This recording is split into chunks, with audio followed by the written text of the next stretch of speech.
ውድ ተመልካቾቻችን በባልደረባችን ቶፊክ መሐመድ ተዘጋጅቶ የሚቀርብልን የታሪክ ትውስታ የምንከታተልበት ሰዓት ላይ ደርሰናል። እሱን ተከታትለን ተመልሰን But even though if someone ever does it again, we will still be the first one who has done it. So that will be something we will set down in history and አርሰናል የ20 ዓመታት ጉዞ ከውድቀት ወደ ንግስ።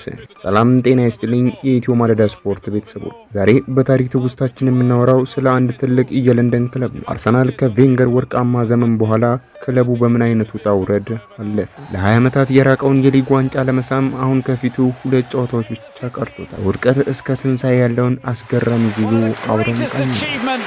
Since English football began, Arsenal have gone through an entire league campaign. እንደ አውሮፓውያን አቆጣጠር በ2004 አርሰናል ያለምንም ሽንፈት የፕሪሚየር ሊጉን ዋንጫ ሲያነሳ ለአፍቃሪዎቹ ደስታ ወሰን አልነበረው። ነገር ግን ከዚያ በኋላ ነገሮች ተቀየሩ። ያንን ንግስና ማስቀጠል ተስኖት ለዓመታት በትግል ውጣ ውረዶች 2 አስርተ ዓመታትን ለማሳለፍ ተገደደ። እዚህም እንደ ትልቅ መሰናከል የሚነሳው የአዲስ ስታዲየም ግንባታና ዕዳ። ስቴዲየም ዕዳ ክለቡ ከሃይበሪ ወደ ኤምሬትስ ሲዘዋወር የነበረው ከፍተኛ የፋይናንስ ጫና ምርጥ ተጫዋቾችን እንዲሸጥ አስገደደው። ቴሪ ኤነሪ፣ ፓትሪክ ቬራ እና ሴስክ ፋብሪጋዝ ክለቡን ለቀቁ። እነዚህ ኮከቦች መልቀቅ የክለቡን የሜዳ ላይ ውጤት ቀውስ ውስጥ በመጣል አራተኝነት ውስጥ እንዲወድቅም አድርጎት ነበር። አርሰናል ለተከታታይ ዓመት በሻምፒዮንስ ሊግ መሳተፍ ቢችልም ለዋንጫ መፎካከር ግን አቀበት ሆኖበትም ቆይቷል። ቶፕ 4 እንደ ዋንጫ የሚቆጠርበት ጨለማ ዘመንም ነበር። ይህ የውጤት ቀውስ ለዓመታት ቆይቶ የቬንገር ዘመን ማብቂያ ደረሰ።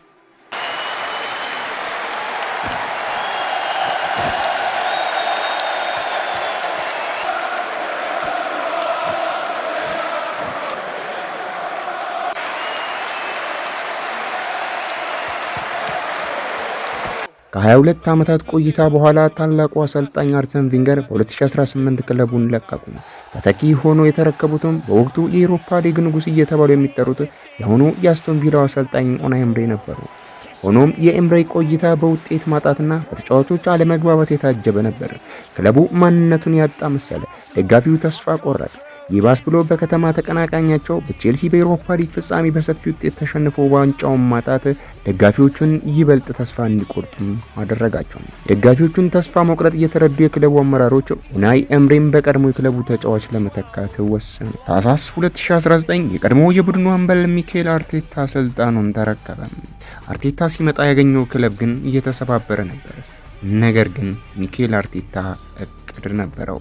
ዘ ፕሮሰስ ሂደቱም ባህልን መቀየር፣ የማይታዘዙና የማይሰሩ ተጫዋቾችን እንደ ኦቦሚያንግ፣ ኦዚል ያሉ ተጫዋቾችን በድፍረት ከክለቡ አሰናበተ። በወጣቶች ላይ መተማመንን ፈጠረ። ቡካዮ ሳካ፣ ማርቲን ኦዴጋርድ፣ ገብርኤል ማርቲኔሊ የቡድኑ የጀርባ አጥንት እንዲሆኑ አድርጎ ያለፉትን 7 ዓመታት ቁልፍ የዝውውር ለውጦችን አደረገ። አርሰናል አሁን ላለበት ደረጃ እንዲደርስ ያደረጉት ስልታዊ ዝውውር ስራዎች ናቸው። የቡድኑ የፈጠራ ሞተር ማርቲን ኦዴጋርድ የቡድኑ የመሃል ሜዳ ሞተር ዴክላን ራይስን በማስፈረም ቡድኑ ላይ የመሪነት ባህሪና መጣ። የኋላ ክፍሉን ዊሊያም ሳሊባን በማስፈረም እንዲሁም የአጥቂ አማካዩን ካይቨርስን በማስፈረም በተለያዩ ቦታዎች እንዲጫወት በማድረግ የተሻለ ማድረግና አሁን ያለበትን ሁኔታ ለዋንጫ የቀረበ አርሰናል እንድናይ ያደረገ።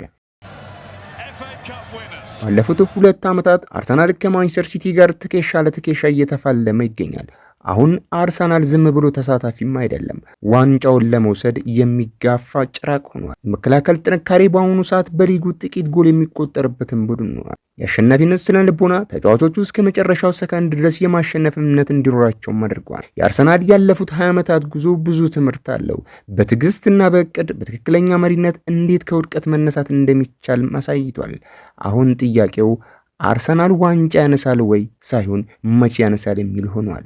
የዛሬው ዝግጅታችን ይህን ይመስል ነበር። እናንተስ በአርቴታ ስል አርሰናል ከፊቱ ያሉትን 2 ጨዋታዎች በማሸነፍ ዋንጫውን ያነሳል ታምናላችሁ? ሐሳባችሁን በኮሜንት አጋሩ። ቻናሉን ሰብስክራይብ ማድረጋችሁን እንዳትረሱ።